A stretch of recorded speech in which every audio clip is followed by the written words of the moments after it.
Hi, I'm Cam, and along with my daughter Anna, we produce the Transgenda podcast. This is a bonus cut taken from our earlier discussion on anti-trans legislation and trans representation in politics in the Birds Are Trans episode. If this is your first time listening to our podcast, welcome. I hope you find this information helpful. Anti-trans legislation and LGBTQA+ suppressing policies are not just harmful to our society as a whole, it's literally killing queer kids. It will take bold action from cisgender allies right now to make positive change. Enjoy the episode.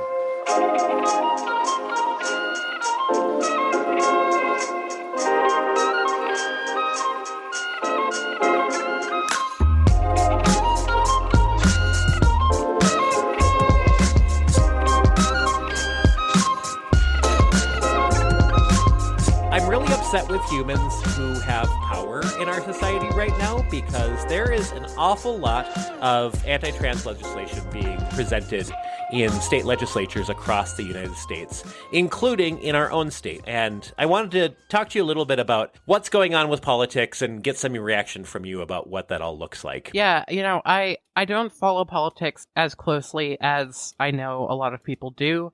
Mainly that's because I don't have enough mental capacity in my life to follow all of what politics are doing, but when it comes time to actually following topics that I really care about, like trans topics, I do try and follow along, and I just have to say, fuck what's going on in trans politics right now. It is so bad with all of the sports bills that are going out, and I'm sure that we'll get into a lot more, but yeah, just let's stop being transphobic, please. Let's start with the sports bill because you brought that up. So a lot of states are presenting bills related to trans athletics, given the political and media discourse that's going on around that. So most of these bills, I mean, we're looking at, one in probably half of states right now. A lot of them have language like, if you are going to participate in a sport, it will be based on your biological sex. And here are 3 ways we will determine your biological sex. And I'm so sorry because this is really triggering. But The student's internal and external reproductive anatomy is the very first one. Okay, now if we can't figure that out, then the second is the normal levels of testosterone, whatever that means. And then if that can't determine, then they do an analysis of the student's genetic makeup. So those are the 3 benchmarks. So we're first going to strip kids down and look at their genitalia. Then we're going to subject children to societal standards of what men and women are supposed to be like with how, our bodies produce hormones. And then they're going to be like, well, we still don't have clear enough evidence, so let's get a fucking genetic test up in here and measure your fucking chromosomes, which, as we have discussed so many goddamn times, is actually nothing. And let me say that the word testosterone here is extremely important because all of these bills are targeted specifically at trans women. Oh, yeah, no, sports bills are always targeted at trans women. It's the thought that men and people who are assigned male at birth are inherently better at sports because of some nonsense reason, which I just find fucking ridiculous. I suck at sports, and I know a million other women who could kick my fucking ass if they wanted to. So let's get close to home for you and I and say what I just read you about those sort of 3 litmus tests comes from the Arizona bill. But hey, guess who also has that written in their bill? Minnesota. Our bill contains that. The only difference in language is the number 3 in the benchmark is to analyze a student's chromosomes. So that's really specific about nonsense science. I love that. Thanks for making it clear that Minnesota legislatures know nothing about genetics and know nothing about what makes somebody who they are. And the lobbying groups that push these bills send a lot of this language out to legislators for them to just be able to copy and paste, which is why so many of these are very similar. And where they get even more similar is when you look at anti-trans health bills. So there are, I think, I'm counting about 10 of those that are being presented right now, and they almost all say exactly the same thing. And that is some varying level of, this bill will make it a felony for any healthcare professional to affirm a youth's gender by means of appropriate medically recommended treatment. It includes the word appropriate, by the way. So they agree that trans youth and trans people in general it is appropriate for us to take the medical necessary steps for our transition. But they're like, but yes, doctors and other healthcare providers can be found legally negligent, was it, for affirming a youth's gender identity. That's bullshit. Well, and this is specifically, it is a felony to affirm a youth's gender to recommend them for treatment. So it's not a felony to recognize the gender of a youth, but it is to say, like, you should probably go for hormone therapy or something like that. That's just utter nonsense. I have diagnosed you with dysphoria, and we have medical care that we can provide for that. And it is now a felony to provide that kind of medical care. In a couple of states, there is also this sort of new thing that our Republican folks in the United States like to be adding to these sorts of bills, which is the private right to sue. And we saw this in California with abortion as a tool for, I saw somebody do something and I have the right now to sue you personally for seeing that you provided abortion care for somebody. I quote, saw you do something, and quote. Right. You know, it's not, oh, you told me this really personal fact about yourself that you got an abortion or something like that. Well, now I'm going to sue you. You know, like that's the kind of shit that we're talking about. There's no like, I saw you walk into an abortion clinic and I'm going to sue you for that. Like that happens so irregularly in my research and experience that, you know, these are just he said, she said cases.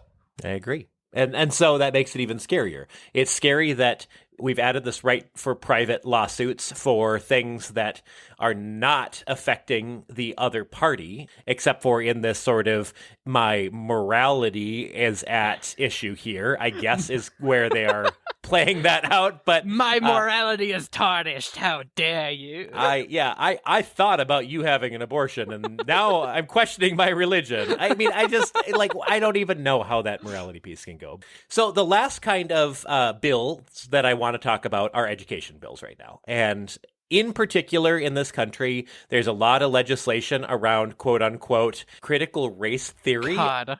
I don't want to talk about critical race theory because that's a different podcast. What I want to talk about is intersectionality in education legislation, because a number of these bills that are specifically targeting critical race theory add in this sort of overarching disclaimer that as an educator, you cannot require your students to learn about how they have historically oppressed people based on their sex, their gender, their sexuality, their race, their religion. Yep. I mean, any of those kinds of factors that you cannot make a student feel bad for what their ancestors might have done. And that is very scary because that is erasing history and not allowing educators to talk about important issues about oppression in our history. This is complete bullshit. Like, history is meant to help us learn and make sure that we don't repeat the mistakes of the past. What these people are basically saying is, oh, things like the Holocaust or the slave trade. No, you know what? Those are okay. We can actually talk about, we don't need to talk about those because if they happen again, like, we'll deal with it. And like, no, we won't. No, we won't. We will die. All of us who are listening to this podcast will probably die. So let's maybe talk about it. If you don't talk about history, you're doomed to repeat it. And this is my take on that. There is a section of our country that wants to repeat history. And that is the scariest part. And that part of our country has become more vocal and more prominent in our view in the last 6 years than I ever thought could possibly be. So let's get to the lighter note, because I think you will appreciate this. There are a number of prominent trans individuals in office in our country, and I want to start right in our own backyard here. Andrea Jenkins made history in 2017, the first African-American openly trans woman elected to office in the entire United States. She serves on the Minneapolis City Council, and recently was unanimously chosen as the council's president. It's such a big step forward. And, like, there are a lot of issues with Minnesota, but I can appreciate that we are a very good source for trans representation. And moving forward, the transgender values and our importance in society and as a people, you know? Yeah. I mean, we're lucky to live in this state. I'm so happy. Like, and that's not to say, like, Minnesota, like I said, has a lot of our own problems. Just like every state does. A few more folks that I wanted to highlight here. Danica Roem was elected not long after Andrea Jenkins was first elected. Danica was elected to the Virginia House of Delegates in 2017, winning against an opponent who called himself Virginia's chief homophobe. Oh, I remember this. Good job, Virginia. And was reelected in 2019. Sarah McBride is the first openly transgender state senator serving in the Delaware Senate. They were elected in 2020 and is the highest ranking transgender elected official in the U.S. right now. They also had started in 2012 by working for the White House as the first openly transgender person there, and was the first openly transgender person to talk at a Democratic National Convention, which is a big platform for someone who is trans. Very, very big platform. A couple more I want to highlight. Mahogany was elected to the Democratic County Central Committee in March 2020, and then again in 2021. Mahogany, well known for being on season 5 of RuPaul's Drag Race, so that was pretty cool as well. Nice. And then the last one I want to talk about was Jerry Cannon and Lisa Bunker, who were both elected in 2018 to the New Hampshire legislature. And that makes them the only state with 2 transgender lawmakers serving simultaneously. In 2019, they co-sponsored a transgender rights bill, adding gender identity to the state's existing non-discrimination legislation, and then a separate bill adding a gender marker of X for other on New Hampshire's driver's license. Woo! By the way, to all my non-binary folks, please look into this the next time you renew your license, because we do have that in Minnesota, and it is fantastic. And this is why diverse representation in politics is so absolutely vital, because there are so many things that can make everyone's life better when we have more voices at the table. What, you're saying that straight white men don't understand what it's like to be trans, gay, not white, something like that? No, I don't. I mean, I don't know those things. Not I don't say that. Oh, no. I said the wrong thing. No, I mean, we're talking about politics, and, you know, I'm always a person who says, I want to see people who don't look like me in politics, and I will happily work the campaigns and support the politicians who are going to be able to bring diverse voices. It's one thing to be able to come there with an equity and justice lens as a, you know, white man, a middle-aged white man, but it's much better to have somebody there who actually has the lived experience and can represent the needs of people who are not middle-aged white men.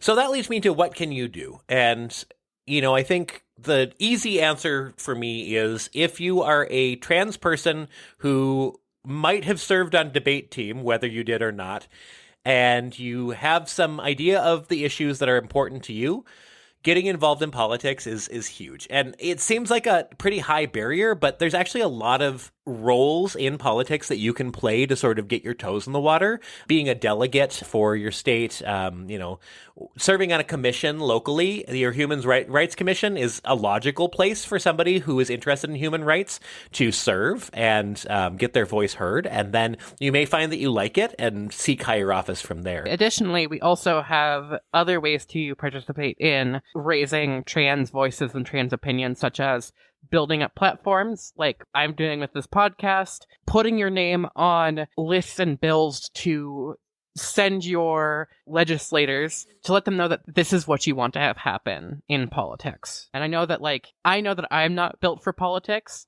but I think I'm pretty funny. So I built a platform to get my words out, and you guys can do the same even if you're not super into politics.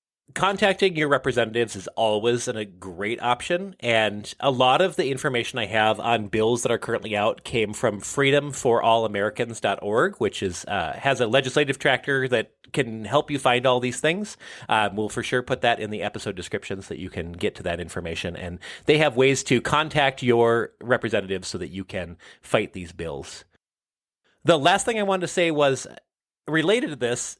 Sydney McElroy, who is someone that we follow, she's a podcaster. She is on Sawbones, which we both like, a medical history podcast, just announced today that she is running for the House of Delegates for West Virginia, where they live. And why I am so excited about that is Sydney, while a cis white woman, is a huge advocate for trans rights, and as a medical professional has really been a leading voice for what transgender healthcare should look like in this country. To think of her serving her state on the West Virginia House of Delegates is just, it's incredible to me. It would be a huge win for West Virginia. Sydney as a trans person, I can say Sydney McElroy is an amazing source and speaker on trans issues for being cis. Sawbones, the medical history podcast that she and her husband Justin host, has had trans people on the podcast. They've talked about queer issues before. She does a very, very good job of talking about it eloquently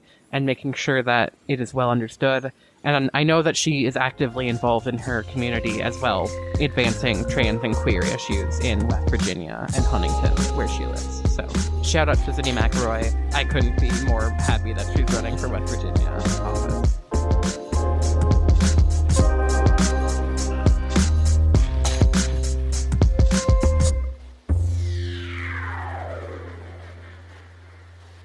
Would you like to support our podcast? Well, you're in luck. We have a Patreon now. Just visit patreon.com/transgendapod, and for as little as $3 a month, you can support the content that we're creating. And for $20 a month, you can join our sticker club, which provides you with a monthly live stream, a shout out on the podcast, and a sticker every month from ourselves and creators that we adore. Again, just visit patreon.com/transgendapod, and thank you for all your support.